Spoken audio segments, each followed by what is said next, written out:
Tinatanong ng subscriber natin kung pwede raw bang mag-resign ang empleyado kung naka-preventive suspension. Well, ang sagot dyan pwede, no? Anytime ang empleyado pwede naman mag-resign. Ang importante lang dyan na i-observe mo ang notice period na nakalagay sa ating batas. Sa Article 300 ng Labor Code, sabi dyan, may advance notice ka na ibibigay sa employer mo ng 1 month. Ang 1 month calendar days yun, ibig sabihin 30 days lang ibibigay mong notice sa sa employer mo. Ngayon, kung ikaw ay naka-preventive suspension, ibig sabihin may kaso ka. So, ikaw ay pasamantalang hindi pinapapasok sa opisina habang iniimbestigahan ng kaso mo. Ang preventive suspension, take note, hindi pa yan penalty. Under investigation ka lang dahil sa ang iyong employment ay kinoconsider na poses serious and imminent threat, no, doon sa kumpanya, kaya ka pinapa-preventive suspension. So, ibig sabihin, pwedeng may threat ka sa safety ng employer mo o ng ibang empleyado o kaya sa property ng company, kaya ka pinipreventive suspension. Ngayon, kung ikaw ay nag-submit ng resignation sa gitna ng iyong preventive suspension o habang ikaw ay sa ilalim ng investigasyon, depende sa kumpanya yun kung tatanggapin. Kasi gaya nga lagi na sinasabi natin na ang resignation ay subject to acceptance ng employer. So pwedeng hindi nila tanggapin yan. Ano ngayon ang mangyayari pag hindi tinanggap? Kapag ikaw ay guilty dun sa kinakaso sa'yo, pwede ka matanggal sa trabaho.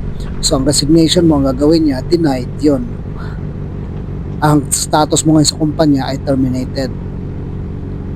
Ngayon, kung ang kumpanya naman halimbawa ay tinanggap ang resignation mo, di ang status mo ngayon sa record ng kumpanya ay resign. May batas ba na sumusuporta sa resignation sa gitna ng investigasyon kung ang empleyado may kaso? Meron. Ang tawag doon, peaceful exit, no? So instead na ikaw i-terminate ng employer, hinayaan ka na lang na mag-resign, no? As if parang patay malisya na lang na wala nang nangyari, para malinis ang record mo. Graceful exit ang tawag doon, para ikaw naman ay magkaroon pa ng pagkakataon na makapag-employ sa ibang kumpanya.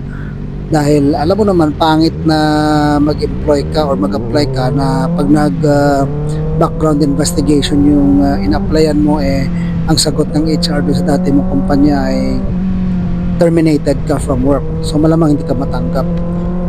So kaya importante ang graceful exit, sinusuportahan ng Korte Suprema yan kasi pabor sa employee yan. Dahil kung titingnan, nagbibigay pa yan ng pagkakataon sa isang empleyadong nagkasala na magkaroon pa siya ng prospect of employment, no? Kaya pwede yan.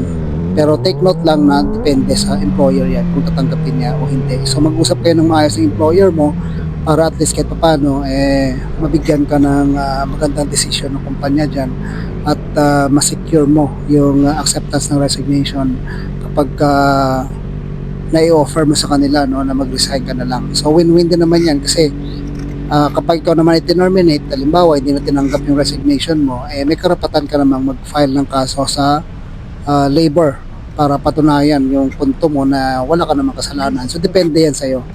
Okay? Pero wag mong expect na kapag nag-resign ka automatic tatanggapin yan. Pwedeng hindi at ikaw ay terminate. Good thing kung tanggapin yan, at least resign ang status mo, makahanap ka na ibang trabaho.